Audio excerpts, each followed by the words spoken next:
지난 영상에서는 홍콩의 현재 상황에 대해서만 내용을 전달드렸었는데요. 오늘은 지난 영상에 더해서 현재 홍콩의 행정장관인 캐리 람이란 인물에 대한 내용과 예전 2014년에 우산 혁명이 일어나게 된 계기인 홍콩의 선거 제도가 어떻게 이루어져 있는지, 그리고 홍콩과 중국의 관계가 어떻게 연결되어 있는지 그 배경을 알고 있어야 할 것 같아서 영상을 준비해 보았습니다. 구독과 좋아요, 알림 설정도 부탁드립니다.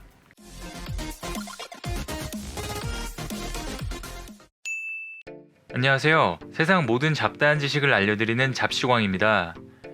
예전부터 친중 성향으로 알려져 있던 캐리 람은 홍콩의 5대 행정장관으로 최초의 여성 행정장관입니다. 1957년생인 캐리 람은 홍콩에서 태어나 홍콩에서 자랐고 홍콩 대학을 졸업했습니다. 홍콩에서 계속 자라온 캐리 람은 당연히 홍콩에서 공무원 생활을 시작하게 되었는데요. 2007년에 영국 통치를 상징하는 역사적인 건축물 퀸스피어 철거를 지휘하면서 유명해졌습니다. 그 당시에도 하얀 셔츠를 입고 철거를 반대하는 수백 명의 시민들 앞에 나서서 퀸스피어의 역사적 가치를 지워버리며 전사라는 별명을 얻었다는데요. 2012년 친중국 인사인 렁추닝 행정장관 눈에 들어서 한국으로 치면 국무총리실로 여겨지는 정무사 사장에 취임하게 되었습니다. 캐리 람은 그때부터 친중 성향을 확실하게 드러내기 시작합니다. 2013년 정치개혁 TF를 맡게 되었는데 그 다음에 캐리 람을 행정장관으로 만들어준 계기가 된 우산혁명을 맞이합니다. 우산혁명이란 2014년 홍콩 시민들이 벌인 운동입니다. 처음에는 대학생과 지식인 중심의 시위였으나 이후 일반인들도 모두 참가하여 홍콩 전 시민이 참가하는 시위가 되었습니다. 홍콩 정부에서 시위를 진압하는 과정에서 최루탄과 살수차 등으로 진압을 해 시민들이 우산을 이용해 막아내는 모습을 보고 그때부터 우산혁명이라는 표현을 사용하게 되었습니다. 우산혁명의 원인은 홍콩의 선거제도 때문인데요. 1997년 일국양제라는 정책하에 중국으로 편입된 홍콩은 독자적인 헌법, 행정부, 법원을 보유하는 자치권을 유지하고 있습니다. 하지만 행정장관 선출 방식이 항상 논란이 되었는데요. 홍콩 기본법 제45조에 따라 홍콩 시민이 직접 투표해서 뽑는 방식이 아닌 선거인단이 뽑는 간선제를 통해 선출되므로 상대적으로 친중 인사가 당선되기 용이한 구조로 이루어져 있었습니다. 그래서 홍콩의 야당 세력인 민주파에서 오랫동안 직선제를 요구해왔고 후진타오 주석 시절에 2017년엔 직선제를 허용하겠다라고 약속을 받아낸 적이 있습니다. 하지만 그 꿈을 산산조각 내버린 건 시진핑 주석이었습니다. 1997년 홍콩은 중국령이 되면서 중국의 국가주석이 홍콩의 명목상 최고 수장이지만 일국양제의 원칙에 따라 홍콩의 내정에 간섭하지 않아야 하는데요. 설립하인 렁추닝은 4대 홍콩 행정장관이지만 이전부터 중국 정부의 입장만 대변한다면서 홍콩 시민들로부터 꼭두각시 수반이라는 비판을 많이 들었습니다. 2013년 시진핑이 주석으로 취임하면서 홍콩에 대한 간섭이 더 심해졌는데요.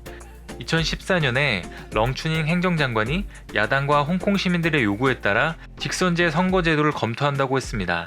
그런데 직선제를 도입하는 대신 내걸었던 조건을 보면 후보들이 중국 전인대의 승인을 받아야 한다는 이상한 조건을 갖고 나온 것인데요. 선거인단의 과반수의 지지를 얻은 친중 후보자 2~3명만 선거에 나갈 수 있도록 하고 그 2~3명 중에 1명을 직접 시민들이 뽑는 조삼모사격 정책을 내놨던 것입니다. 이 방식은 기존과 거의 다를 바가 없는데요. 한마디로 홍콩 시민의 지지를 받는 후보보다 중국 중앙정부의 힘이 실린 후보가 행정장관으로 선출될 수밖에 없는 구조를 제안한 것입니다.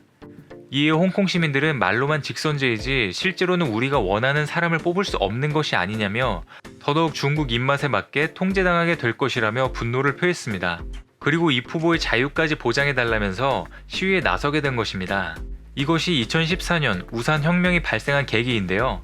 그들이 바라는 것은 중국 정부의 간섭 없이 홍콩 시민들이 직접 투표해서 행정장관을 뽑겠다는 진짜 민주주의를 바라는 것입니다. 홍콩 중심지인 센트럴 지역으로 최대 50만 명이 나와 민주화에 대한 열망을 쏟아냈는데요. 시민들은 굉장히 분노했지만 캐리 람의 입장에서는 우산혁명이 본인의 정치적 색깔을 더 뚜렷하게 해줄 기회로 작용하게 된 것으로 보입니다.